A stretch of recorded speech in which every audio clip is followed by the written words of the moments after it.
Hey guys, this is Benny Ricciardi with rotocurve.com, and I'm here with our quarterback picks for DraftKings for Week 15. There are four guys in good spots that we're going to be talking about today, so let's call up the slideshow and take a look at who makes sense. The four guys we're going to be talking about are Matt Stafford at 6,100, Cam Newton at 7,800, Carson Palmer at $7,000, and Phillip Rivers coming in at 5,500. The first guy we're going to talk about is Matt Stafford. New Orleans Saints give up the most fantasy points to quarterbacks, so you can't get a much better matchup than Stafford has this weekend. He's had 35-plus pass attempts in all but 2 games so far this season, so the Lions are slinging with their running game kind of struggling. They can't run the ball, so he's also been throwing it a lot more when they get near the red zone too, especially to a wide receiver like Golden Tate.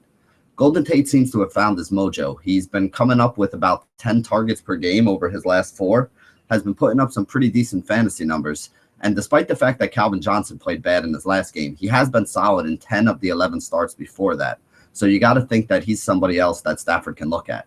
New Orleans has been unable to stop anybody here. And if you figure the one good cornerback they have is Delvin Bray, who's probably going to be stuck on Calvin today, you're going to get a lot of pass attempts going Tate's way, and Tate's been putting up some big numbers lately. You also have a tight end like Eric Ebron over the middle, who's another solid option for Stafford to look at. The next guy we're going to discuss is Cam Newton. The Giants have given up the 6th most fantasy points so far to QBs. And the thing we like about Cam Newton is he can beat you with his arm or he can beat you with his legs. He has 28 passing touchdowns on the season and 7 more rushing touchdowns on the year for an offense that has been pretty sneaky and putting up some really big numbers so far this season. He's been finding guys like Ted Ginn going long and Greg Olsen in the red zone. That's what's been helping him rack up the touchdown numbers so far this year. The other thing we like about Cam is he's averaging over 245 passing yards a game and over 35 yards rushing a game.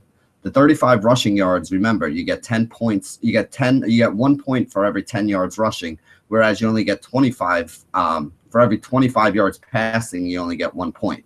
So Cam's averaging 10 points with his arm, another 3.5 with his legs, and he's giving you 2.5 touchdowns passing and half a touchdown per game running. So that would be 3 points for the rushing touchdowns on average, 10 points for the passing touchdowns to give you 13 total fantasy points, added to the 3.5 rushing points and the 10 points that he gets for passing yards. And he's giving you an average somewhere in the mid to upper 20s every game. At a price of $78,000, that's an easy 3 to 4 times value, making him a really solid cash game option. The next guy we're going to discuss is Carson Palmer. He goes up against a Philly defense that has allowed the 3rd most fantasy points this year to quarterbacks. Philly has a very solid run D, so it's much easier to throw on them, and I feel like the Arizona Cardinals are going to have a pretty pass-happy game plan in this one. After looking at the numbers, it kind of surprised me.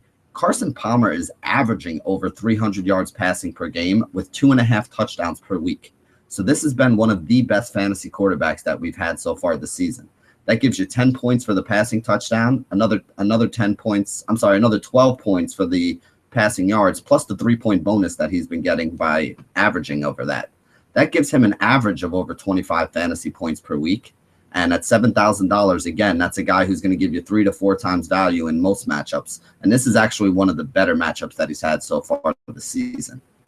He has 3 big options at wide receiver for big plays in John Brown, Michael Floyd, and Larry Fitzgerald. And between the 3 of them, I think they're going to put up some big numbers for Carson Palmer. I can't really figure out which of the 3 is going to have the best game, but that's the beauty of using Palmer, is that you get exposure to all 3 of those guys with using the quarterback who's throwing them the ball. The last quarterback we're going to talk about here today is Phillip Rivers, who's down to 5,500.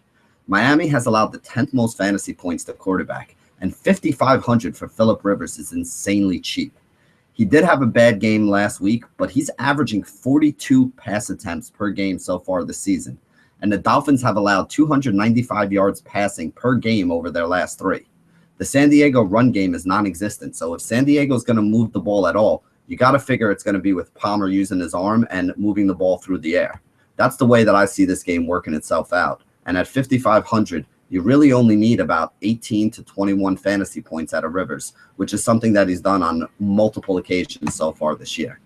So those are the 4 guys we really like for quarterback spot on DraftKings this weekend. All 4 of those guys are going to be guys who should be playing. It's not too early. It's not too late in the season where you're going to see guys starting to get sit and waited for their playoff hopes. So I do think you can roll out any of the four here. I think Rivers is probably the one that has the most upside at that price and is probably going to be one of the better GPP plays we see on this weekend. But guys like Palmer and Cam Newton are very safe cash game plays who I would never argue against anybody using. So that's going to wrap up our quarterback wrap-up for Week 15 in NFL DFS on DraftKings.